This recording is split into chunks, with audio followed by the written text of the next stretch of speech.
Bawa kwartawab shalanawa. Bawa kwartawaw shalanawa. Aba Yahawa Shabasha Mayam. Abayahawa Shabashamaya. Salaka Lanawa. Salakalanawa. Al Kataa Yanawa. Al Katayanawa. Watawadalak Aldama. Wa tawadalak adam. Sa satap at Kataa Yanawa. Sa tapat Katayanawa. Kalhalal Hawadla Aba Yahawa Alhayam. Kalhalal hawadla bayahawa alhayam. Bahasa Masyaya Kihawashay. Bahasa Masay Kiyahausay. Basam Raw Kakadas. Bahasa Mrokakadas. Yaman. Yaman. Halalawa.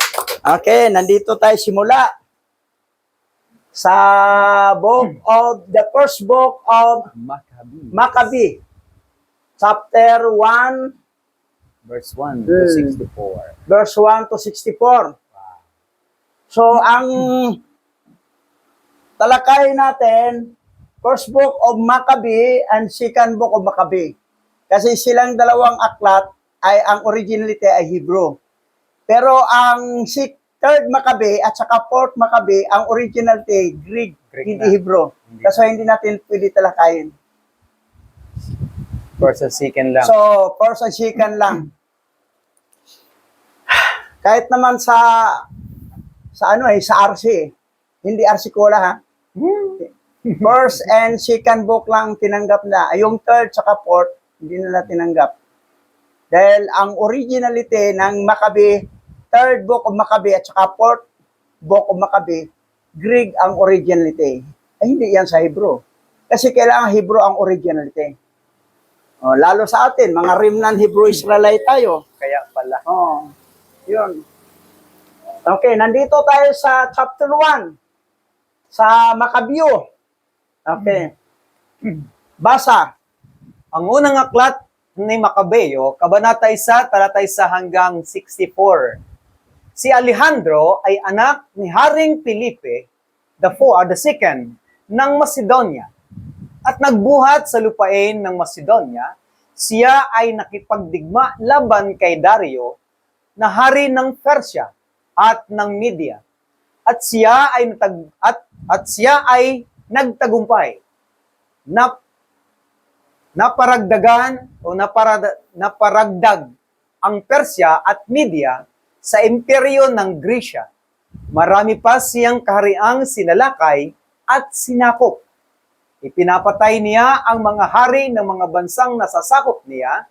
Ang malaking bahagi ng daigdig ay nalupig niya at sinamsam ang kayamanan ng maraming bansa. Nang masakop niya ang daigdig, siya ay naging palalo. Si Alejandro, siya po si Alexander the Great. Alejandro. Grabe. Alejandro, Tagalog na yung pagkasabi. Alexander yan sa English. Siya si Alexander the Great. Halos na-conquer niya ang buong mundo. Grabe, parang si Nimrod ah. So, yan si Alexander. Anak siya ni Haring Felipe the second ng Macedonia. So, tingnan natin kung ano ang nangyari at ang tagumpay niya ay naging palalo. Yumayabang eh. Tuloy tayo. Si Alexander the Great, 356 to 323 BCE, ay isang hari ng Macedonia na sa loob ng 12 taon ay lumikha ng isa sa pinakamalaking imperyo sa kasaysayan na umabot mula Grisya hanggang sa India sa pamamagitan ng pagsakop sa imperyo ng Persiano at higit pa, naging isang maalamat na commander ng militar na kilala sa kanyang walang talong record at pagpapalaganap ng kulturang Hellenistiko, impluensyang Griego sa 3 kontinente. Tinuruan siya ni Sino? Aristotle at nagmana ng isang makapangyarihang hukbo mula sa kanyang amang si Felipe II at mabilis na pinagsama-sama ni Alexander ang kapangyarihan na dinurog niya ang mga pag-aalsa at nagsimula ang malawakang kampanya at nagtatag siya ng mga lungsod tulad ng Alexandria sa Ehipto. Nang malapit na siyang mamatay, ay pinaghati-hati niya ang kanyang imperyo at pinamana sa kanyang mga general. Ngunit nagkaroon ng pangmatagalang pamana ng kultura ng kanyang imperyo. Mismo ang Egypt na conquer nila. Ang Egypt ay under na sa Grecia ni Alexander the Great. That's why nasa lungsod ng Egypt, mayroon tinatawag na Alexandria sa Ehipto. Alexandria sa Mm. Ehipto. So, yung malapit na siyang mamatay dahil nagkasakit, pinamana sa kanyang mga general, bakit hindi kapatid niya? Malaman natin, bakit hindi kapatid ang Pinamanahan. pinamana niya? Anong dahilan? Reasonable din. Tuloy tayo. Grabe. Ipinanganak si Alexander the Great noong 356 BCE sa Pella, Macedonia. Anak siya ni Haring Felipe II at Reyna Olympias. Nag-aral siya at tinuruan ni Aristotle na nagpaunlad ng interes sa filosofiya, agham at medisina. Nagpakita siya ng husay sa edad na 18 bilang sundalo at tinulungan ang kanyang ama na manalo sa mga mahalagang labanan at pinatibay ang pangingibabaw ng Macedonia sa Greece. Naging hari siya, humalili sa kanyang pinaslang na ama noong 336 BCE sa edad na 20 at mabilis na inalis niya ang kanyang karibal. Okay. Namatay ang kanyang ama, si Philip II, sa digmaan, at siya ay nakahalili na bilang hari. 20 years old pa siya noong panahon na yun. Oh, bata pa. Pero nagsimula siyang magaling talaga sa digmaan, 18. 2 years. Magaling talaga si Alexander the Great sa digmaan. Siguro, kumplito yan. Barilan, wala pang baril siguro noon. Espada, Espada, pana, pana, martial art. at saka yung bangkaw, Oh, yan. sibat. Oh, si Bat. So, ganon kahusay si Alexander the Great, si Alejandro. So, 18 years old siya na ang hari sa Greece. Grabe. That's why doon lumaganap, sumikat ang bansang Greece. Dahil ang bansang Greece, nasakop ang maraming bansa under sa Greece nga bansa. Mga Griego. Greek. Alam mo ba ang salitang alphabet ng Griego? Na ang sabi pa naman ng Bible school namin, ng professor namin, ang original daw sa New Testament ay Greek. Greek. Mali. Yari. Inaagaw nga nila eh. Ang alphabet ng Greek ay siyempre nakapag-aral tayo sa seminary. Alpha, beta, gamma, delta, epsilon, zeta, theta, iota, kappa, lambda mo, rho, sigma, tau, epsilon, pi, si, chi, omega. Ayan. Alpha ang unang litra, omega ang pinakalas ng litra. Tapos ay kumuha ng labasa, alpha, omega. The first letter and the last letter, alpha, omega. Alpha, beta, gamma, delta, epsilon, zeta, theta, iota, kappa, lambda mo, rho, sigma, tau, epsilon, pi, si, chi, omega. Yan. Marunong ako magbasa ng Greek. Dahil, yun na nga, nagtuturo tayo seminary, Hebrew, saka sa Greek. Kasi ang akala namin noon, Greek talaga New Testament, pero malaking kasilungalingan. Ang New Testament ay Hebrew Aramaic. Ang Old Testament ay Paleo-Hebrew. Yaman. Yan pa ang original. Paleo-Hebrew ang Old Testament, Hebrew Aramaic ang New Testament. Hindi Greek. Pero ang akala ng mga pastor, mga bishop sa Christian, Greek daw ang original ng New Testament. Ang Savior, ang Messiah, Hebrew. Hebrew. Ang mga apostle, lahat Hebrew. Hebrew. Isa lang ang Greek, si Lucas lang. Sabihin yung Greek ang original, Hebrew. Pero si Lucas, natuto lang sa Hebrew. Kasi ang Hebrew Aramaic, yun na talagang salita nila ni Abraham eh. Mga Aramian sila, mga Aramiko sila eh. Natuto lang si Abraham ng Hebrew, yung original language, tinuturuan siya ng anghel. Pero ang talagang lingwahe nila ay Aramaic. Aramaic. Okay, tuloy tayo. Aramaic. Pinamalaan niya ang mga bansa at ang kanilang mga pinuno sa pamamagitan ng isang napakalakas na hukbo. Lahat ng bansang sakop niya ay pinagbayad niya ng buwis. Pagkatapos ng lahat ng ito, nagkasakit siya ng malubha.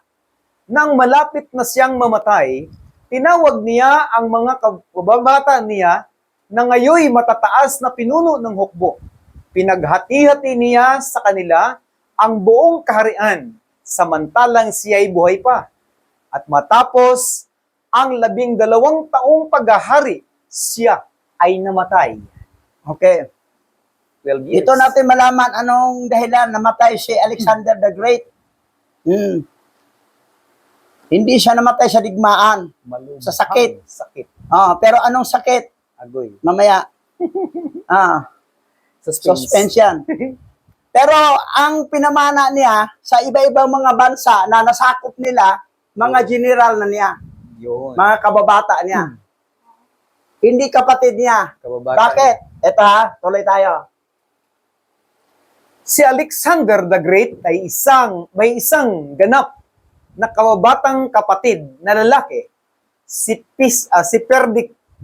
Perdiccas, na namatay ng bata pa, at isang nakatatandang kapatid sa ama, si Philip III Arrhidaeus, na nagkaroon ng kapansanan sa pag-iisip at kalaunan ay naging hari sandali pagkatapos ng pagkamatay ni Alexander. Ngunit ang kanyang pinakakilalang kapatid na nasa kapangyarihan ay ang kanyang kapatid sa ama na si Philip III Arrhidaeus, isang lalaking may kapansanan sa pag-iisip, ay sandaling nakihati sa trono. So, naghari sandali lang ang kanyang kapatid sa ama. Ibang ina. Philip III. Yes, si Philip III. Kaya lang kasi may problema sa utak. Arrhidaeus. Parang may tililing, may sinto-sinto. Okay. Parang, yung Kulang-kulang. kulang-kulang. So, hindi talaga pero pinamana sandali lang kasi hindi kaya eh. Kulang-kulang eh. Pero yung kapatid niya sa ina at sa ama, Pinatay. bata pa namatay. Oh, Kasi wala talagang mapamana. Kundi yung general na lang talaga. Sandali, yung kapatid niyang sa ama, si Philip III, sinto-sinto naman, nagmana lang, sandali, na hati sa trono, sandali lang. Hindi kaya kasi may problema sa pag-isip eh. Hindi matino. Baka siguro to, mongoloid. Maari. Baka mongoloid. Okay, tuloy tayo. Namatay si Alexander the Great sa Babylonia noong 323 BCE sa edad na 32. Malamang dahil sa sakit, malaria at tipos. Pagkatapos ng matagal na piging, ang tagapagmana ay ang kaniyang mga general na pinaghati-hati ang imperyo. Ang kaniyang mga pananakop ay nagpadali sa kalakalan, nagpalaganap ng kaalamang Griego at naglatag ng pundasyon para sa mga imperyo sa hinaharap at ang paglaganap ng Kristyanismo. Yan. Diyan nagsimula ang Kristyanismo. Yan ha. Yung pagkamatay na niya. Ni Alexander the Great. Ngayon, anong ikinamatay ni Alexander the Great? Malaria or tipos.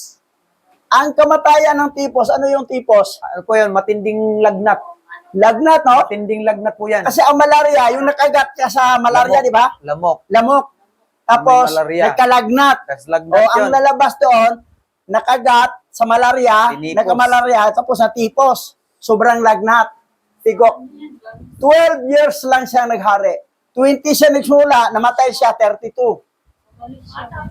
So, 32 siya namatay. Kasi gitipos. Grabe Namatay pa. sa tipos. Hindi talaga yung malaria na yan. Oo. Ngayon ang problema, ang kapatid niyang half-brother niya, kapatid sa ama, sinto-sinto naman. Mukhang, mukhang mongoloid yata. Pinamana niya, sandali lang. Hindi kaya. Yung kapatid naman niya sa ina at sa ama, Pinatay maaga pa. ay bata pa namatay. So, ang wala siyang choice, mga hiniran na lang ang pinamana. So, yan ang kasaysayan ni Alexander the Great. Okay, tuloy tayo. Pagkamatay ni Alexander, si Ptolemy the First ay isa sa mga general ni Alexander ay kinuha ang kontrol sa Ehipto at itinatag ni Ptolemy at itinatag ang Ptolemaic dynasty bilang isang Griyegong pinuno sa Ehipto. Si Ptolemy the First ay naharap sa dilema kung paano siya aapila sa mga katutubong Egyptian habang kasabay nito ang iginagalang bilang isang Griyegong hari ng mga Griyego na naninirahan sa Ehipto. Sa dumaraaming bilang, lalo na pagkatapos ng pagtatag ng lungsod ng Alexandria, ang solusyon ni Ptolemy ay lumikha ng isang bagong Diyos sa pamamagitan ng pagsasama-sama ng mga katangian ng Egyptian Neteru deities, Osiris at ang Apis bull upang mabuo ang Diyos Osiris na kalaunan ay pinaikli na sa Serapis. Oh, So, original ay Osiris. Osiris. Osiris. Tapos, short na lang niya, Serapis. Serapis.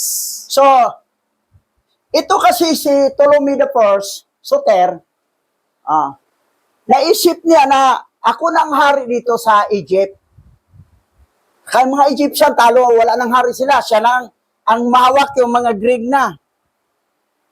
Ngayon ang problema kasi niya, iba ang panampalataya ng mga Egyptian, iba rin sa mga Greek. So, nag-imbento siya na pag-isahin para isang religion lang na hindi watak-watak. So, pinag-isa niya ang religion at bumuo siya ng bagong pangalan na ang deities ng Egyptian at saka deities ng Greek pinagsama at ilalabas sa pangalang Serapis Christos. O yan. Okay, tuloy. Tuloy tayo.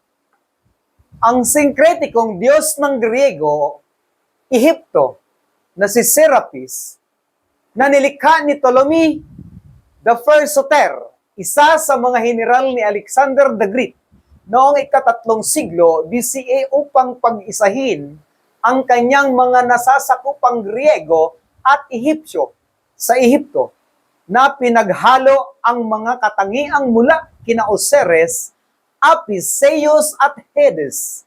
Ang bahaging Christos ay isang huling katawagan na minsan ay ginagamit ng mga Griego upang ipakita ang kanyang papel bilang tagapagligtas o pinahiran, katulad ni Jesus na humahantong sa mga paghahambing sa ibang pagkakataon. Ngunit si Serapis ay isang natatanging Diyos na itinatag para sa pagkakaisang pampolitika matagal na bago pa man si Jesus. Kalaunan kasi Jesus na ang labas na, Jesus na eh. Okay, ganito. Iniisip ni Ptolemy the First, Soter, na itong Egyptian at saka Greek, dahil siya naman ang hari sa Egypt, Ptolemistic dynasty. Sabi niya, pag-isahin natin itong mga deity, mga Diyos, para isa na lang, para isang religion, hindi magkaiba. Kasi baka mag-away ang Greek at saka yung Egyptian. Eh, siya ang hari, Greek siya. So, yan lumabas yung Serapis Christos. Pinagsama itong mga Osiris. pangalan ito. Osiris. Tingnan natin ha. Ito siya si Ptolemy, Ptolemy First Soter. Soter 1. Ito yun siya. founder Founder Ptolemaic of the kingdom. Ptolemistic Kingdom. Ptolemaic. Oh. Boss of Ptolemy, the first, In the Louvre Yan, tapos, Museum. Kapanganakan. siya yung ang kapanganakan niya. 367 BC 367 BC. sa Macedonia. Na kamatayan niya 283 BC o BCE. So namatay siya 80 to 84 years old. Matagal-tagal din siyang namatay. Ito yung si Ptolemy. Ngayon, basa. Oo. Binuo ni Ptolemy the first Soter noong 305 to 282 BCE ang singkretikong Diyos na si Serapis upang pag-isahin ang kanyang mga nasasakupang Griego at Ehipsyo. Si Ptolemaic Egypt, sa Ptolemaic Egypt, pinaghalo ang mga Diyos na Griego, Hellenistic, at Ehipsyo tulad nina Osiris at Apis. At si Serapis ay minsang tinawag na Serapis Christos o iniuugnay sa mga titulong tulad ng tagapagligtas na humahantong sa mga modernong teorya.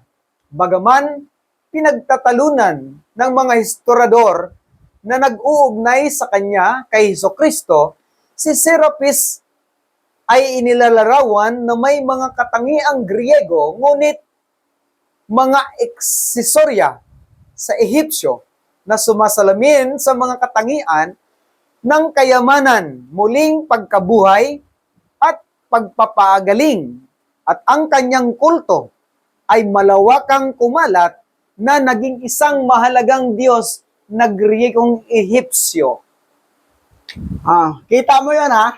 Grabe. Serapis Christos invented by Ptolemy the first Soter. Yan. Imbento niya para lang kay Serapis Christos pinagsama ang mga deities ng Egypt at saka At deities ng ng Greek. Pinagsama lahat at ang tawag Serapis Christos. Ngayon, ano yung mga deities? Fallen angel, lahat yun. Yes. Ah. Grabe, no? Ito ha. 1600. Si Osiris Osiris. sa Egypt. Ito yung deity ng Egypt noong 1600 BC. Before Common, BCE, before Common Era. Pero sa Bible Scroll, Before Christ. before Christ, BC. Before Common yung A Era. dito, BCE, Common Era. Ito naman sa Greek, 300. ito si 300 BC. Zeus. Si Zeus. Ito yung deity ng Greek. Ito yung deity ng Egypt. Egypt. Pinag-isa doon sa Serapis. Serapis. Hindi lang itong dalawa. Marami, 7 to sila eh. Si Ito Dionysus. si Dionysus. Dionysus. Bakit yan? Sa Greek to na ito siya, dalawang katangian to. God at saka Goddess. Babading. Bading to. Bayot. Bayot. Ito yung fallen angel na bayot. Bayot Oh. din eh. Hmm. God at Goddess, oh. Sa Manaw. Ito si Helios. Helios. Fallen angel din ito. Ito si Yan. Hades. Si Hades. Sa Greek. Ito si Asclepius. God of healing and medicine. Yan, healing. Yan, si Asclepius. Fallen angel din ito. Yan na. Ngayon, ito na ha. Nabuang pangalan, 7 to sila. Si Osiris, Apis, Zeus, Dionysius, Helios, Hades, at Asclepius. noong Asclepius. itong mga deity na ito na mga fallen angel, noong 300 BC, nabuo ni Serapis ni 3,000. Soter, Ptolemy Soter noong 305 BC. At itong 7 ay 3,000 pinag-isa na dito ng Serapis Christos. Yun. Nag-start ng 305 BC up to 325 AD. Kasi ang nag-continue dito si Alexander si Constantine. si Emperor Constantine. Emperor Constantine na. Okay. So, biro mo, 7 fallen angel Nabuo sa isang pangalan. pinagsama sa isang pangalan Serapis. na Serapis. Ito, fallen angel din ito. 7 plus 1, 8. 8 fallen angel lahat yan. Ngayon, Okay. tuloy tayo. Grabe. Nasaan na yan? Sa esensya, ang anghel na bumagsak na si Osiris ay naglalarawan ng mga interpretasyon kung saan ang makapangyarihang Diyos ng Ehipto ay inilalarawan sa archetype ng isang bumagsak na kalangit na nilalang o inuugnay sa mga naturang tauhan sa pamamagitan ng adaptasyon sa salaysay sa halip na maging bahagi ng tradisyonal na mitolohiya. Si Osiris, fallen angel, di ba? Wow! Tuloy tayo. Ang idea ni Apis bilang isang bumagsak na anghel ay hindi matatagpuan sa mga pangunahing teksto, pangrelihiyon. Ang tanging kapansin-pansing koneksyon sa ilang interpretasyon ay may kaugnay sa kwento sa Biblia tungkol sa ginintuang buya na ayon sa ilan ay maaaring interpretasyon ng pagsamba ng mga Ehipsyo sa mga Diyos ng toro tulad ni Apis. Sa isang partikular na interpretasyon, hindi canonical.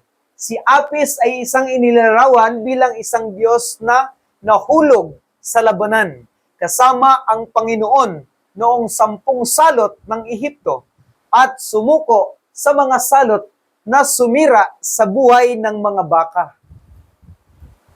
Nung si Moses ay nasa Mount Sinai, gumawa sila ng guyang baka. Si Apis yun, Doon pala sa kumuha ng na image. deity ng Egypt. Si Apis yun. Yun, si Apis. Baka. Kasi siyempre, lumaki silang naisip ata ni Aaron na, sige, gusto nyong gawaan kayo ng alahayam, ibang alahayam, sige, ito na si Apis. Yan, si Apis, Pala yung batang guya. Yan pala. Na bakit naisip nila na guyang baka na turo. Si Apis. Bulgar na ngayon si Fallen Apis. angel din. Nahulog na anghel. Okay, tuloy tayo. Yari. Ito. Ito na basahin. Just find out the Zeus, the Greek god, is a fallen angel who is called Mammon, the demons of greed. He is the one that is in charge of the world economy. Si Zeus, ito. Ito naman yung deity ng Greek. Deity ng Greek, si Apis, deity ng Egypt. Pinagsama nila para maging pangalang Serapis Christos. Yan ang naisip ni Ptolemy Soter. Na para na ang kanyang kaharian doon sa Alexandria, Egypt, ay mabuo sila na hindi magkawatak-watak. So, yan ang naisip niya. Yan. Tuloy. Ikalawang aklat ni Enoch, Kabanata 30, talatang 1 hanggang 10. Sa ikatlong araw ay inutusan ko ang lupa na magpatubo ng malalaki at mabungang puno sa burol at binhing ihahasik at itinanim ko sa paraiso at kinulong ito at nilagay bilang mga armadong tagapag-alaga ng nagniningas na mga anghel at sa gayon ay lumikha ako ng pagbabago at dumating ang gabi at sumapit ang umaga sa ika-4 na araw. Doon sa paradise, sa creation, natapos to ay ika-4 na araw na, ay naglagay si Yahweh ng anghel na mag-ilaw doon sa Paradise. paradise na may mga pananim. Sino tong mga anghel na ito? Basa. Miyerkules, sa ika-4 na araw ay iniutos ko na dapat magkaroon ng malaking liwanag sa makalangit na mga bilog. Sa una, itaas na bilog ay inilagay ko ang mga bituin, si Kronos, at sa pangalawa, si Aphrodite. Sa ikatlo, si Aris, sa ika-6 si Zeus, sa ika-5 si Zeus, sa ika-6 si Hermes, sa ika-7 ibabang buwan, at pinalamutian ito ng maliit na bituin. Pinutunayan sa Second Book of Enoch na itong mga pangalan na ito na nabuo sa pangalang Serapis Christus, mga fallen angel. Mga anghel talaga. Oh, si Aris, itong baka. Fallen angel, si Hermes, si Zeus, si Aphrodite, si Kronos. Fallen angel. Sa Greek mythology, halimaw yan eh.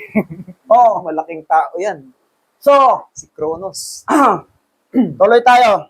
Si Ptolemy the First ng Ehipto bilang isang paraan upang pagisahin ang mga Griego at Ehiptyo sa kanyang kaharian. Ang Diyos ay inilarawan bilang Grieko-Romano. Dioseos, Jesus. So, sa anyo, ngunit may mga palamuting Ehipsyo at pinagsamang ikonografiya mula sa napakaraming kulto na sumisimbolo sa parehong kasaganaan at muling pagkabuhay. Ang kanyang mga kulto ay ipinalaganap bilang isang bagay ng nasasadyang pagpatakaran ng mga haring Ptolemaic na nagtayo rin ng isang kahangahangang Serapium sa Alexandria. Patuloy na tumaas ang popularidad ni Serapis noong panahon ng mga Romano na kadalasang pinapalitan si Asaro o Zeres bilang konsorte ni Isis sa mga templong hindi Ehipsyo. Paalaala, ang Serapis ay isang anyo ng Asor o Asar. Si Zeus, kilala rin bilang Zeus Pateras, ay kinuha ang kanyang pangalan mula sa bersyong Indian. Dios Pitar. Ang Dios Pitar na siya namang nagmula sa pangalang Tameri, Ehipsyo, na Lusa, Patre, o ang ama ng mga Diyos. Oh, yan. Gumawa ng diskarte si Ptolemy the First, Soter, na ang deity ng mga Griego at deity ng mga Egyptian ay ipinag-isa sama-sama sa isang pangalan, Serapis Christus. Initiative yan ni Ptolemy the First para ang kanyang kaharian sa Egypt ay hindi magulo at mapamunuan niya ng maayos. Nawala ng pero, Parao, nawala na. Ptolemy na. Ptolemaic Kingdom. Ptolemite Dynasty. Biro po naman na yung pandak na Paraon, dinala naman doon sa ibang bansa, doon naghari.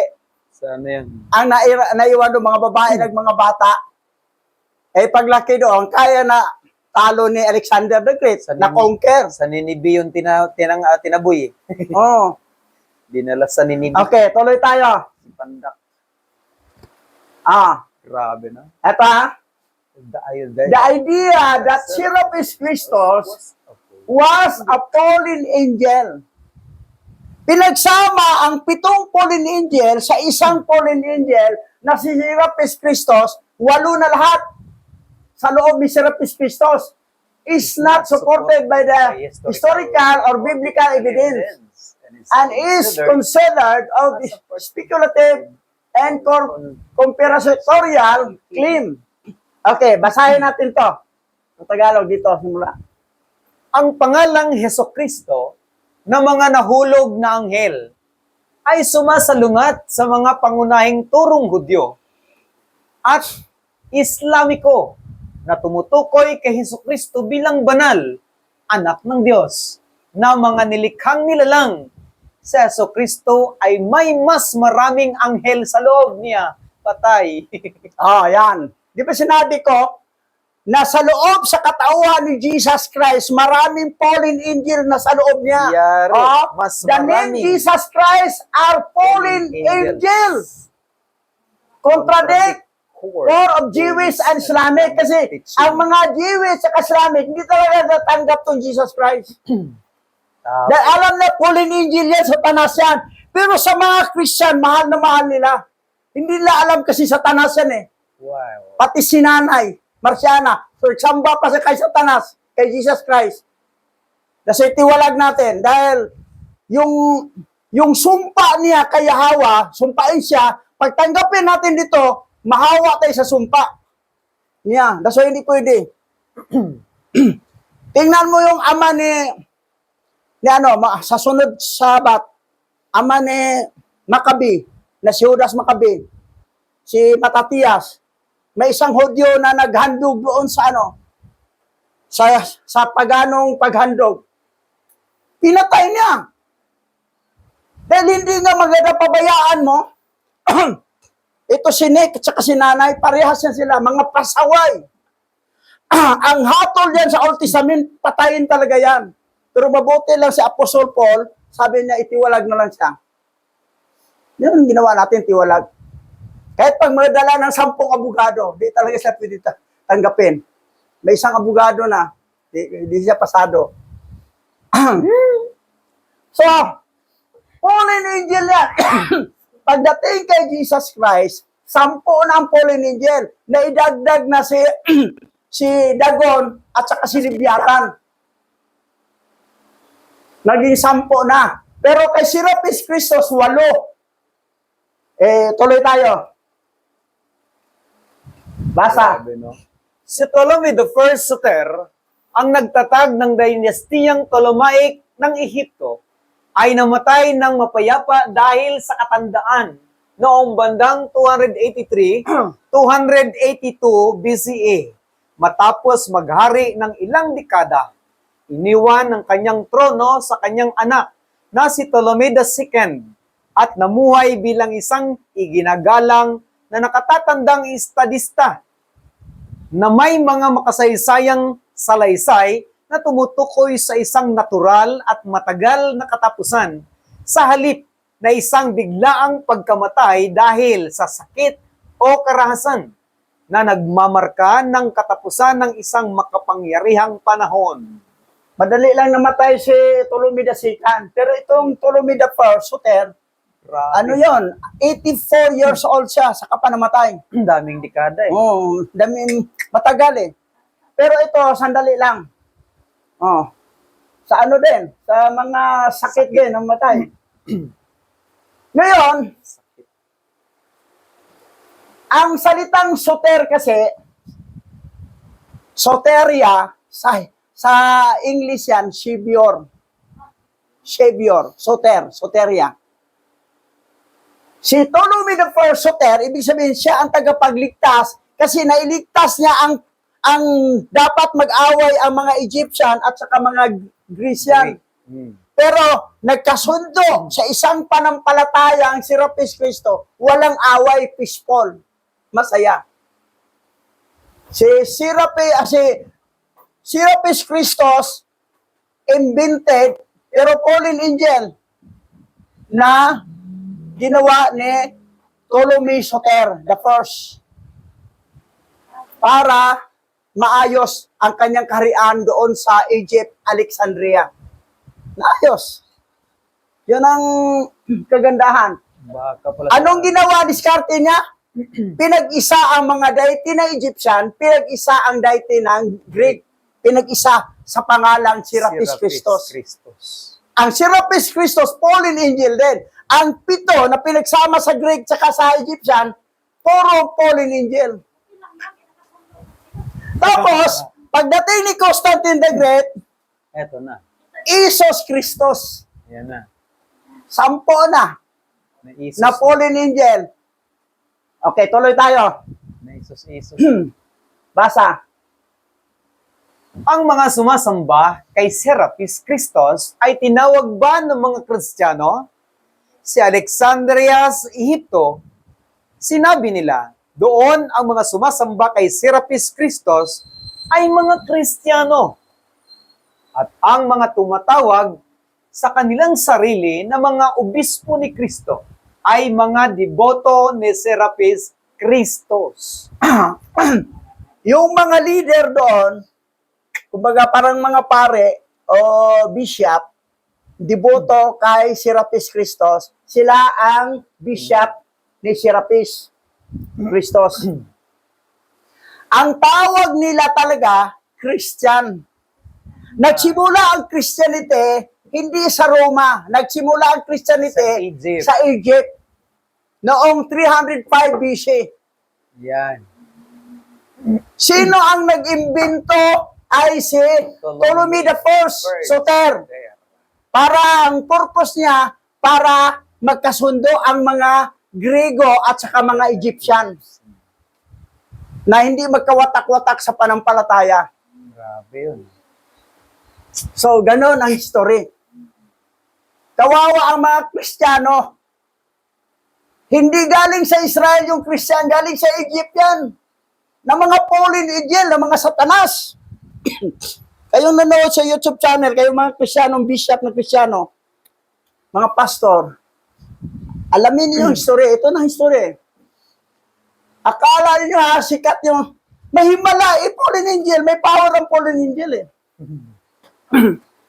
Paniniwalaan ba ng mga Egyptian, mga Gregorian, kung walang power ang fallen angel? May power ang fallen angel. Kaso yung naghimala. Nauto-uto nga lang tayo dati, di ba? Pagka ni Lilias, tatawa, iiyak, tatawa, maglupasay. Oo. Tapos pagkatapos, parang wala lang. Ginawang, buang-buang. Laruan. Tapos tumba-tumba. Ganon. Tapos kirig-kirig. Tapos tatawa, minsan iiyak. Katawa, iyak. Naranasan mo rin yun? Ang nakakalungkot ba, ito si Pastor Nick at saka si Nanay, wala talagang Islam. Alam naman nila, tinuturo ko na ng puspusan ng pagturo ko na hindi nga masatanas nga yan, fallen angel, satanas yan. Pero sumamba pa rin sila kay satanas. Kasi may bibigay kasi doon sa pinuntahan nila eh.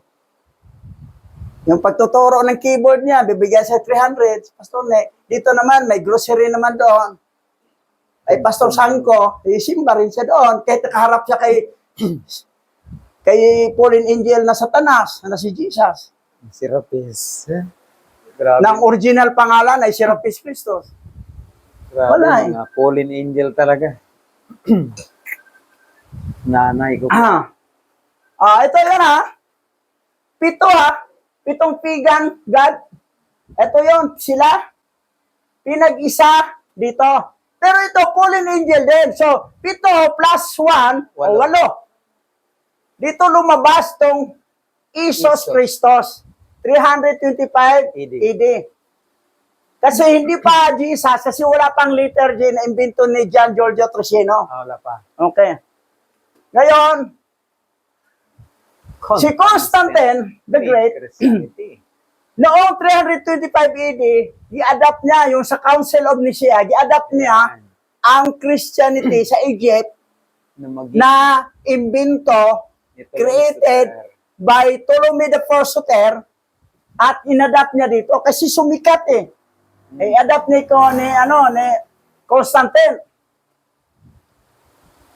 So, ang pangalan ay Isos Christos o Isos Christos. Ngayon, from Serapis, naging Isos, naging Jesus. Bakit naging Jesus na ang Isos? Kasi ganito, si John Giorgio Trocino, an Italian Renaissance, grammarianos at the father of liturgy na imbento niya noong 1524 AD. Yan. Na ang formerly Isos Christos noong 325 AD ay naging Jesus Christ na. Naging Jesus Christ kaya na-imbento na ni John Giorgio Trocino noong 1524 AD. Serapis Christos, the first Jesus Christ. Ito na, naging Jesus Christ na. Serapis Christos become Jesus Christ na. So, itong mga pastor ng Christian, iba-ibang denomination yan, ha? Mga Christian, naging Christian, iba-iba yan. Lahat sila, daughter church lang yan sila sa Roman Catholic na simula ni Constantine the Great. Akala na isa lang ginagamit lang Bible eh. Bible ng Fallen Angel. So, 305 BC, yung ginawa ni Ptolemy I, Soter, at naging Jesus Christ na noong December 25, 1525 AD na. Bakit December 25? Dito malaman natin. Bago to nangyari, kahit yung Jesus Christos at saka Serapis Christos, December 25. Kislev yan. Sa buwan ng Kislev. Sa 15 araw. 25 araw. dito. Celebrating talaga, December 25 na talaga dito hanggang adapted dito. Dito na lumabas, official name, yung Jesus Christ, yung December 25, 1525 AD. Okay. Ngayon, sa Hebrew Dictionary, kahit kayo, mag-research kayo sa Hebrew Dictionary, ang J ay yes, ang sos ay horse. So therefore, yes, horse, oo, kabayo. Yung Jesus, hayop, oo, kabayo, yes, horse. Ngayon, sa Latin naman, sa Latin Dictionary, ang J, yes pa rin. Ang sos ay pig. Yes, pig, oo, baboy. Baboy, patay. Hayop pa rin. Sa Latin Dictionary to ha, sa Hebrew Dictionary, yes, Kabayo. kabayo, Jesus. Sa Latin, yes, baboy, Jesus. Yung Jesus, baboy o kabayo. Ngayon, dito sa National Geographic, ang Jesus Christ na, hindi na Jesus kasama ng Christ, ay lizard. Ano yan sa Tagalog ng lizard? Butiki. Hayop pa rin. Tapos, ang Jesus ay Jesus fish, symbol. Isda. Isda. Therefore, who worship the beast? Sino ang sumamba sa hayop? Ang Jesus Christ ay kabayo, ay baboy, ay butiki, ay isda. Sino ang hayop? Siya si Jesus Christ. Nanood kayo mga nanood sa YouTube channel. Nagsamba kayo kay Jesus Christ. Siya ay kabayo, siya ay baboy, siya ay butiki, siya ay isda. Hayop, sinamba ninyo. Maliban na may 10 fallen angel, 4 na hayop. Eto, basa. Pahayag chapter 14 verse 9 and 12. At sinunod sa dalawa ang ikatlong anghel na sumisigaw ng malakas. Sino mang sumamba sa hayop at sa larawan nito at magpatatak o nagpatatak sa kanyang noo o sa kamay ay pinainom ni Yahweh ng alak ng kanyang puot na walang halong ibinuhos sa kupa ng kanyang galit. Pinahihirapan sila sa apoy at asupre sa harap ng mga banal na anghel at ng kordero. Ang usok mula sa apoy na nagpapahirap sa kanila ay mag-aalab magpakailanman, araw at gabi, at maghihirap ng walang pahinga ang mga sumamba sa hayop at sa kanyang larawan, ang mga natataka ng kanyang pangalan. Kailangang magpakatatag ng mga hinirang ni Yahweh ang mga sumusunod sa utos at nanatili sa pananampalataya kay Yahweh Shai. So, lahat ng sumamba kay Jesus Christ na hayop ay ibubulit sa lawang apoy ay ang kanilang destination ay impyerno. Tapos, Kasama si nanay at saka si Pastor Nick. Akala nila langit sila mapunta? Impyerno. Yan ang nakakalungkot. So, ang linaw ha, linaw. Kasi hanggang doon na kayo sa pag-aral sa 66 book na corrupted, Fallen Angel Bible, Satanic Bible. Hanggang doon lang kayo. Hindi nyo inaral ang buong history. Kung saan ba nagsimula ang Christianity. Bakit Christian ang pangalan? Kanino ba yan? Kay Serapis Christos na sa loob niya ay 8 fallen angel. Pagdating ni Jesus Christ, 10 fallen angel, 10 at 4 na hayop. Mas masahol pa. 4 na hayop na. Grabe talaga. Basa. Nang siya'y mamatay, hinati nga ng kanyang mga opisyal ang kaharian ayon sa kanilang puok na pinanahanan. Bawat isa'y ginawang hari ang kanyang sarili sa kanyang nasasakupan. Naghari ng mahabang panahon ang kanilang mga saling lahi at katakot-takot na pahirap ang ginawa nila sa daigdig. At lumabas sa kanila ang isang masamang haring si Antiochus IV na pinangalan ng Epiphanes na anak ni Antiochus III na hari na naging bihag sa Roma at siya ay naghari sa taong 175 BCE ng kaharian ng mga Griego. May bagong hari noong 175 BCE na. Matay na yung ibang mga ano. Ngayon, anong sunod nangyari? Basa. Noong kapanahon na ni Antiochus Epiphanes, may lumitaw sa Israel na masamang Hudyo na ayaw sumunod sa kautusan ni Yahweh at inakit pa ang mga kapwa Israelita na makipagkasundo sa mga hintel sa palibot nila. Makipagkasundo na tayo sa kanila. Wala naman tayong napapala sa hindi pakikipagkasundo, kundi pawang kapahamakan. Pangaakit nila.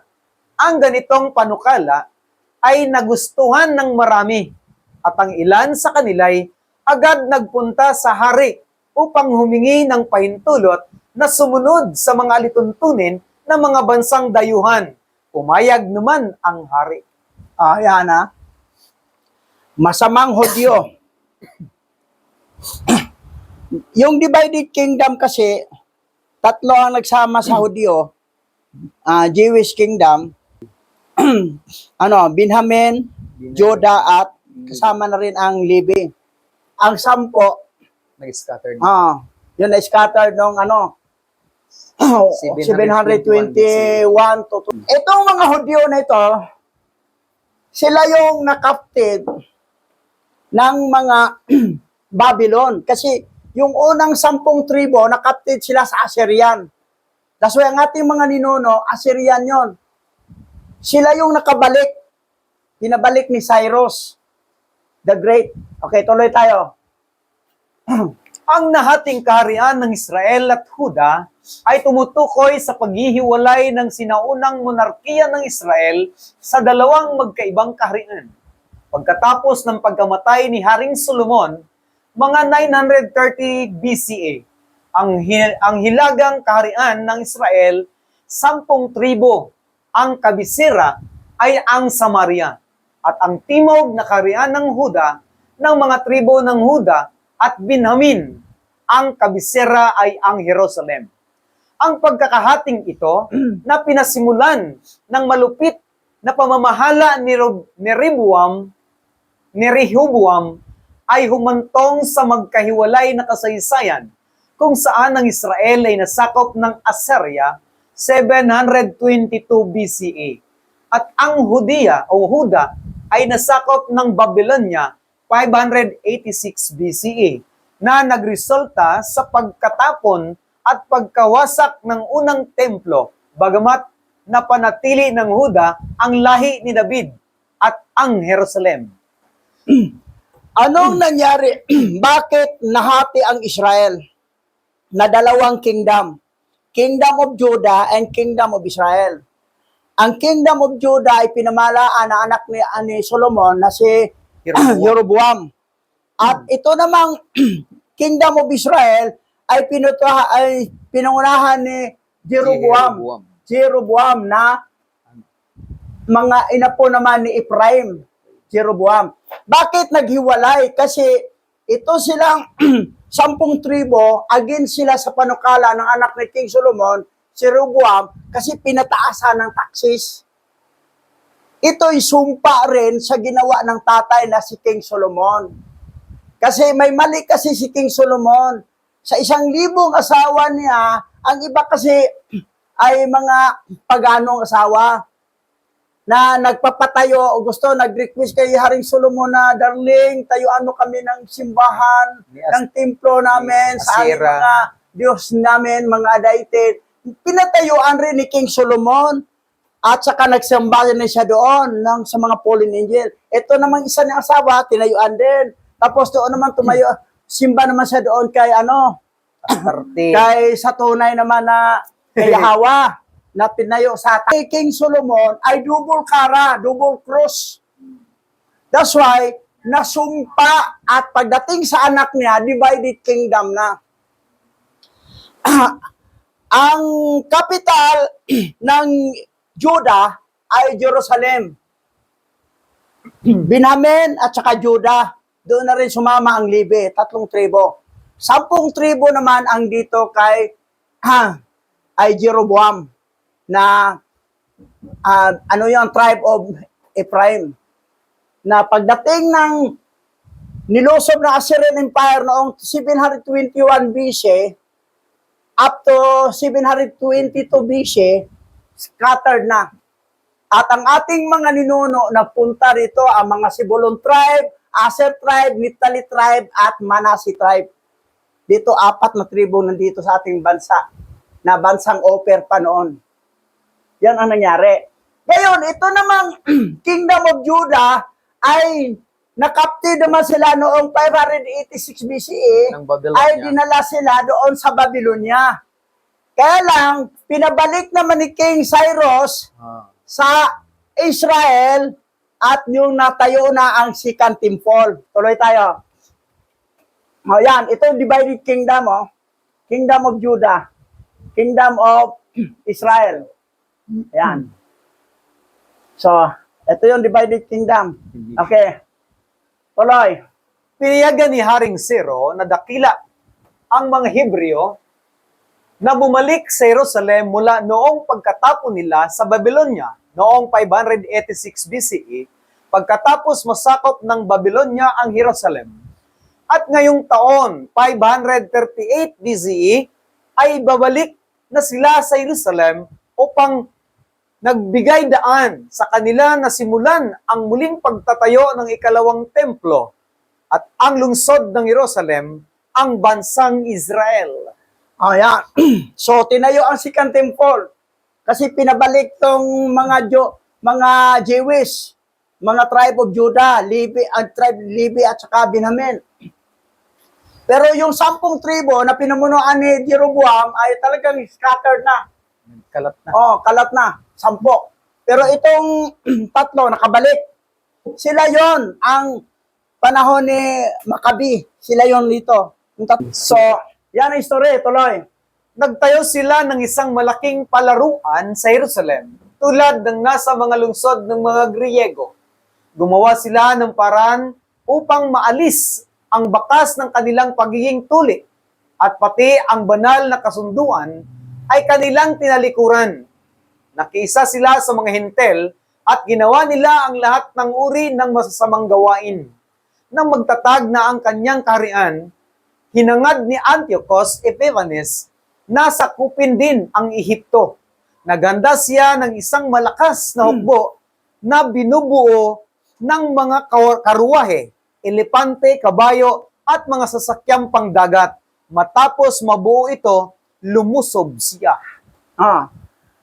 Ito si Antiochus Epiphanes, lusobin na ang Egypt. Lusobin naman niya ang Israel. Okay, ha? Tingnan natin, ha? Basa. Nakasagupan niya si Haring Ptolomeo the Sixth ng Ehipto. Tama ba, the Sixth? At nang makita ni Ptolomeo the Sixth ang hukbo ni Antiochus Epiphanes, ay umatras ito at tumakas. Marami sa mga tauhan nito ang nasugatan at napatay. Dahil dito, lahat ng napapadirang lungsod ng Ehipto ay nasakop ni Antiochus Epiphanes at ang buong bansa ay nawasak. At pagkatapos nasakupin ni Antiochus Epiphanes ang Ehipto, bumalik siya muli noong taong 169 BCE at umahon laban sa Israel at Jerusalem kasama ang isang malakas na hukbo. Ang ginamit niya sa paglusob dito. So, ang nilusob pala ni Antiochus Epiphanes, ang namuno pala doon sa Egypt ay si Haring Ptolemy VI. Pang-anim na. Pang-anim na pala na Ptolemy.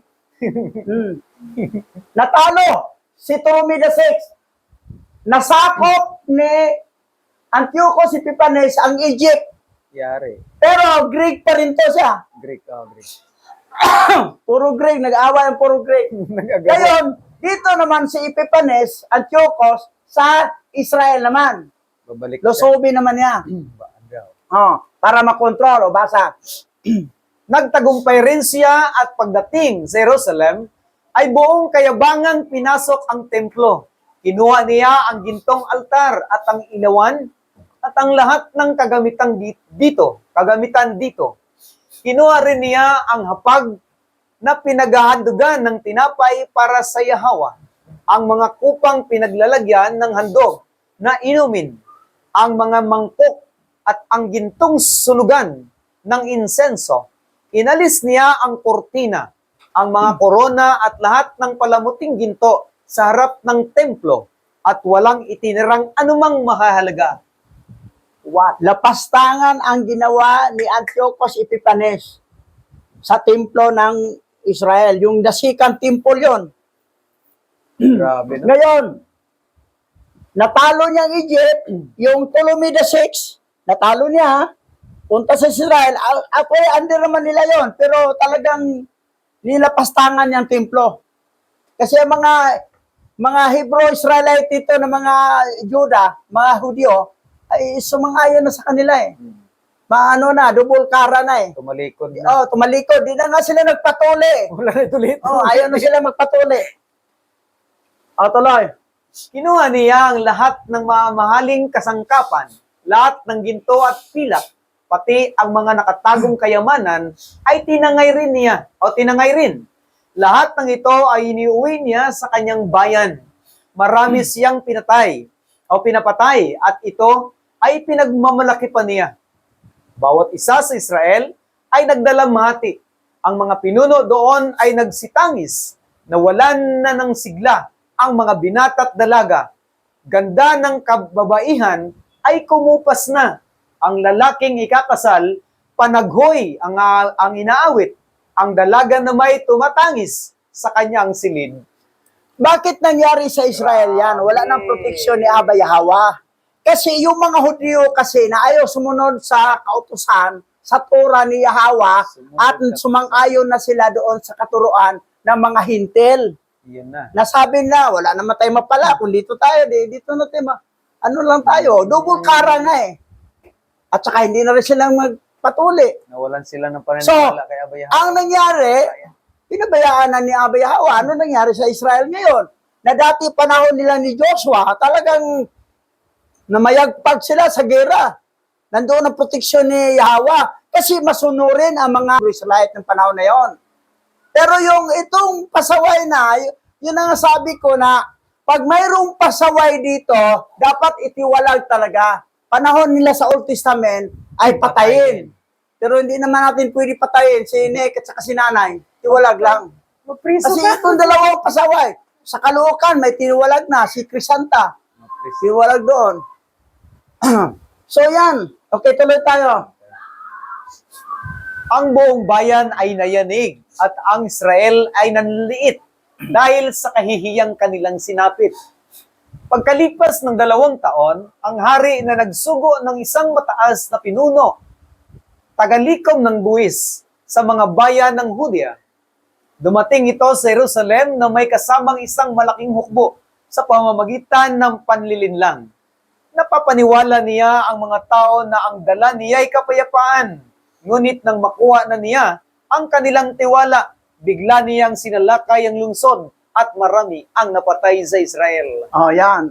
Kita mo, kawawang-kawawang Israel. Bakit pinayagan ni Yahweh ganun ang nangyari? Kasi pasaway nga. Di ba, nakaraan yung si Akan, siya lang nakasala, natalo sila sa AI, na maliit lang nga lungsod. Kailangan kasi tayo ay imimintin natin ang kaayusan sa pagsunod sa Torah, pagsunod sa kautusan ni Yahweh. Pero pag may sumablay at di talaga magpa-awat, iwalag na lang siya. Doon sa panahon nila, talagang susunugin, babatuhin, susunugin eh. Buong pamilya pa. So, ganun. O, tuloy. Sinamsam niya ang ari-arian ng mga tao at tinupok ang lungsod. Winasak niya mga bahay at mga pader nito. Miniyag niya ang mga babae at mga bata. Hinagaw din niya ang kanilang mga kawan. Ang lungsod ni David ay pinagawa nilang tanggulan. Pinataas ang mga tore at pader nito at lalong pinatibay. Ginawa nilang pinuno roon ang masasamang tao, ang mga nagtaksil na Hudyo. Ito ang lalong nagpalakas sa kanilang kalagayan. Ginawang pinuno ng hari ni Epipane at Yokos, yung mga Hudyong taksil. Mga masasama Pinuno doon. tao. Tuloy. Ginawa rin itong imbakan ng mga sandat at pagkain at ang mga kagamitang samsam nila sa Jerusalem. Ang tanggulan ay kinakatakutan ng lahat ng bayan. Mula rooy nagmamasid sila sa mga dumaraan. Kaya't sa templo sila ay kinakatakutan at sa Israel ay malaking kapinsalaan.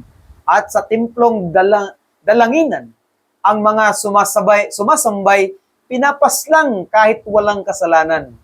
At ang dambanay nilapastangan nitong mga makasalanan. Kita mo, Matindi. may nagsamba, pinapatay. Ang dambana, talagang may pastangan ng mga hintil. Okay, tuloy. Mga mamamayan nitong lungsod ay tumakas dahil sa takot at mga dayuhan ang dito'y nanirahan ng lubos. At ang lungsod ng Jerusalem ay naging dayuhan sa mga anak niyang sa kanya'y nag-iwan o nang-iwan. Dakong kabanal-banalan parang disyerto sa Panglaw, na param ang kapistahan, naging lungkot at kahihiyan. Ang araw ng pamamahinga ay hindi na iginagalang. Ang dating karangalan ngayon naging kahihiyan. Kung ano ang dating ganda, siya ngayon pagkaaba. Kung ano ang dating galak, ngayon luksang alaala. O yan, nakakalungkot ang Israel. Kasi wala nang proteksyon, pinabayaan na ni Yahweh dahil sa mga ibang mga nandoon na mga pasaway, na mga taksil na Hudyo. Yun na kung mayroon tayong pasaway dala dito, tanggalin natin para hindi tayo madamay. Ganon. Ito naman sila, hindi rin nag-isip na mali yung ginagawa nila eh. Mga tuwiran pa, hanap pa ng katuwiran, katarungan daw. Pinapasa pa sa GC. Maling-mali. Okay, tuloy tayo. Ang hari ay nagpalabas ng isang kautusan para sa buong imperyo. Inuutos niyang maging iisa ang tuntunin sa bansa. Kaya't ipinagbawal niya ang dating kautusan at ang relihiyon. Lahat ng hintel ay sumang-ayon. At marami ring Israelita ang sumunod sa relihiyon ng hari. Naghandog din sila sa mga Diyos-Diyosan at ililabag ang araw ng pamamahinga. Kaugnay nito, nagpatid ang hari ng liham sa Jerusalem at sa mga bayan ng Hudiya. Dito iniutos niyang ang dapat sundin ay ang kaugalian ng mga banyaga sa lupain. Patay. Biro mo, Wala ano na. nangyari sa mga Hebrew-Israelite noon? Nalimutan na talaga. Nakalimutan na. Doon na sila sumang-ayon sa doktrina ng katuruan ng mga hintil. Turuan ng hari, ng mga sa Grigo. Lala. Grabe. Sa atin, mayroon din dito eh. Hindi talaga matino. Binati pa ng happy special day, hindi na, ginidma lang. Wala, di na rin matino si maliit na mama. Ata. Goy. O, tuloy. Nasuko man. Ipinagbawal niya ang paghahain ng mga handog na susunugin at handog na pagkain sa templo. Niutos niyang huwag nang pahalagahan ng araw ng pamamahinga at ang mga takdang kapistahan. Inutos din niyang huwag nang igagalang ang templo at ang mga saserdote. Sa halip, mga baboy at iba pang maruruming hayop ang kanilang ihahandog. At dapat ang itatayo nila ay mga templo at mga altar ng pagano. Ipinagbawal din niya ang pagtutuli sa mga batang lalaki. Dapat nilang gawing kasuklam-suklam ang kanilang sarili. O pero mo ha, ang handog nila, mga maruming hayop na, baboy. Tapos mga bata na ano, huwag nang tuliin. Mga supot na, para marami ng Mario Kada. Mga supot. Si Jesus na daw ang ihandog. Si Jesus na ang ihandog. Yan. Si baboy, si Jesus. Tuloy. Tapos, sa ganitong paraan, malilimutan nila ang utos ng alahayam at ang dati nilang kaugalian. Binantaan pa niyang ang sinumang lumabag sa utos ng hari ay papatayin. Ganon nga ang sulat na ipinadala ng hari sa lahat ng kanyang nasasakupan. Naglagay siya ng mga espeya at iniutos na hali-haliling maghandog ang lahat ng lungsod ng Hudiya. Marami nga ang lumimot sa kautusan ni Yahweh at nakiisa sa paggawa ng kasamaan sa lupain. Nakalungkot ha. Grabe. Yung mga Hebrew-Israelite na mga tribe of Judah, tribe of Levi, and tribe of Benjamin, sila yung nakabalik eh. Nawala na lahat. Wala, nilimot na ang kautusan, ang tura ni Yahweh. Hindi na magtuli, wala nang tuli-tuli, supot na lahat. Tapos, di na igalang ang araw ng Sabat. Wala na yung magsimba, wala na yung maghandog. Grabe, no? Ang inahandog na, yun ang baboy. Jesus. Masamang mga maruming hayop. Si Jesus na litsunin. Pero mo, kita mo yung mga error? Gagayahin ba natin yan? Grabe. Tuloy. Ang mga tapat na Israelita ay nagtago sa lahat ng puok na maaari nilang mapuntahan.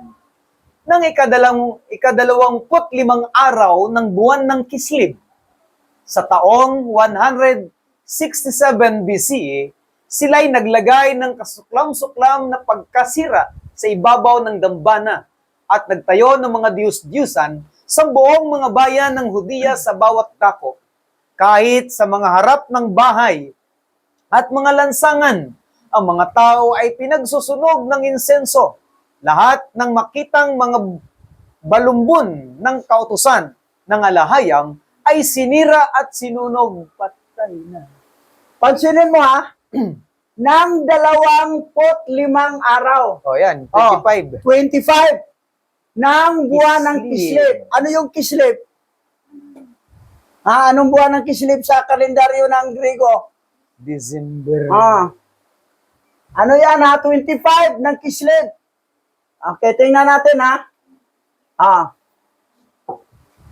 Ayan. Kislib. December, November yan. Kalahatian. Tumama December. Kalahatian ng November at December. December yan, December. So, ilalabas dito, December 25. Dito yung pag-celebrate nila, dito pa yun ha, wala pang Jesus pa yung panahon na yun, si Rapis Christos pa yan. Mga karawan December 25. mga karawan pala ng Pulin Angel yan. Di ba, daming Fallen Angel, yung nagturo tayo ng sino pinanganak sa December 25. Ang dami ng mga marami yun. Fallen Angel. Kasama si Nimrod doon. Yan. At ganun din dito kay Jesus Christ. Dito nabuo yung noong December 25, 1525 AD. Kasi year after, May dito Gina. na tayo December 25. May liter G Tama mo? na. Kawawa talaga mga Christianity. Yung kayong mga membro sa Christian, kawawa kayo. Yung hantungan ninyo, akala nyo yung daan nyo malapad, maluwag, pero ang dulo pala, kapahamakan doon sa buhay na kaparusahan na walang hanggan sa impyerno. Akala Ma- pa naman nila tayo ang naligaw. Yan lang ibibintang nila. Paano ang original scripture ang sinunda natin? Samantala ang scripture na gawa na ng Vatican Canon. 66 na, bawas na, ang daming bawas. Invented. Ang Christianity, hindi yan nagmula sa Israel, nagmula yan sa Egypt. Founded by Ptolemy Soter.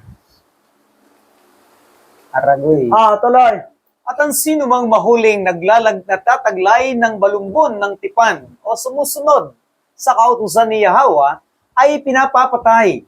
Ganito nila pinahihirapan ang mga Israelita na mahuhuli o nahuhuli sa mga lungsod sa bawat buwan.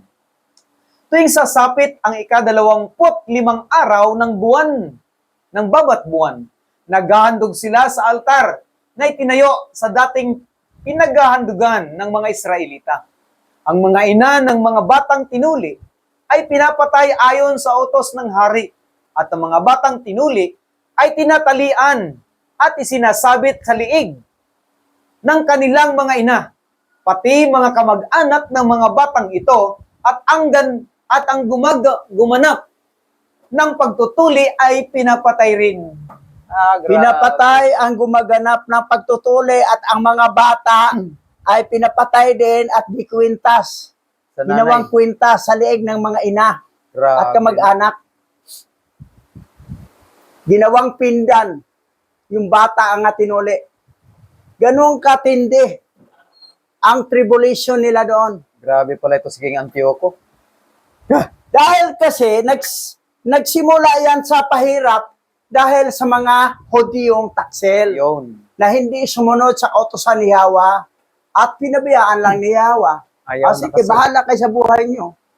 Yan. Tiga sa Pero kung masunurin lang ang buong Israel, ay nandoon yung proteksyon ni Yahweh. Walang makatalo sa kanila. At sagana. Yun ang sinabi ko, na pag mayroong pasaway dito, tatanggalin, itiwalag talaga. Kasi madadamay tayo sa sumpa niya. Yung sumpa niya, pag hindi natin siya tanggalin, itiwalag dito, masusumpa din tayo. Mahawaan tayo sa sumpa niya. Madadamay. Ang maganda, tanggalin siya, tiwalag. Kasi kung Old Testament ang sundin natin, papatayin. Ganon katindi ang kasalanan ginawa nila. Pero aywan ko yung dalawa, parang hindi ata nila alam. Parang alam, nagbigay-bingian lang. So, awan ko.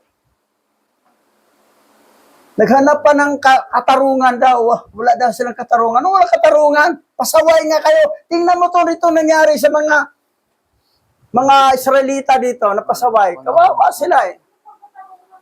mga Hudyo na tumalikod talaga. Tuloy. Sa kabila ng lahat ng ito, marami pa rin mga Israelita ang nanatiling tapat at hindi kumain ng anumang pagkaing marumi. Matamis pa sa kanila ang mamatay kaysa maging marumi dahil sa pagkain ng mga hindi pinahintulot ng kautusan ni Yahweh o kaya'y sumuway sa banal na kasunduan. Marami nga ang namatay sa kanila. Katakot-takot na hirap ang dinanas ng buong Israel. Biro mo ha. Pero at least meron pa rin matino. Sa kabila ng lahat ng ito, marami pa rin mga Israelita ang nanatiling tapat na hindi kumakain ng anumang pagkaing marumi.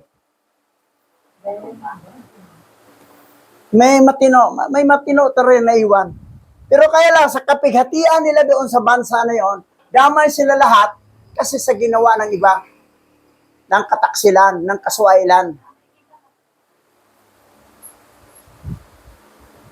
Grabe talaga pa. Yun na nga, na ano. Lami, nalagay ko no ang lechon. So, dito yung nagtapos. Grabe, no? Dalawaya. Ang chapter 1 ng Makabay. Makabi. Tayo dadakos panalangin, Pastor Richard. Lalawaya. Terribly, no? Sige, tayo po yung mga nangyayangin. Minsan pa aming alahayam, tunay nga po ang iyong kalooban ay patuloy mong ikinikiling doon sa mga masunurin. at ang karangalan mo ang laging hinahanap upang ikaw ay matanyag sa kanilang mga buhay. At patuloy na ikaw lamang ang aming pararangalan sa aming mga puso at isipan, O Yahweh. Loobin mo na kami ay patuloy na makalakad sa katuwiran mo at sa mga daan na iyong pinatatahak sa amin. At patuloy na ang bawat isa, nagkukulang man ayon sa mga bagay na aming ginagawa. Ngunit ikaw ang patuloy na siyang dahilan kung bakit kami nabubuhay ngayon. Kung bakit kami patuloy na umaasa at nagsisikap na patuloy na mabuhay, gumawa at kumilos sa lahat ng panahon. O aming Yahweh Lahayam, ano man ang iyong nakikita sa aming mga unahan, aming dalangin at patuloy na ito ay magkaroon sa amin ng kamalayan sa bawat panahon na lumilipas sa aming buhay sa panahon na ito. O Yahweh na aming Alahayam, tulungan mo po kami na magtagumpay sa lahat ng kagipitan at panggigipit ng kaaway, lalo na sa financial na bagay, material na pangangailangan. O Yahweh, tunay nga na ikaw lang ang nakababatid sa mga araw na ito na aming hinaharap. Ang iyong kalooban, ang iyong salita, ang lahat ng mga naisin mo ay hindi namin magaganap nang wala ang mga bagay na kailangan namin upang gamitin sa katuparan ng lahat ng mga plano mo sa buhay na ito. O aming Alahayam, may mga tao kang pinili na mga tao may kapangyarihan, may sapat at kakayahang pinansyal upang kami ay tustusan, punuan ng pangailangan upang lubos naming magampanan ang mga tungkulin sa pagpapabanal, sa pagsasaayos ng iyong kasulatan. Higit sa lahat, ang pangangaral sa lahat ng mga labi, sa lahat ng mga tao, sa lahat ng mga tribo ng bansang ito. Aming Yahweh, kayo lang ang mayroong kapangyarihan ng patuloy na mangyari ang mga bagay na ito. Sa inyo po namin itinataas ang pinakamataas na pagtitiwala. Lubos kaming gumagalang at sa iyo lamang kami umaasa sa pamamagitan ni Masaya Yahweh Shai. Yaman.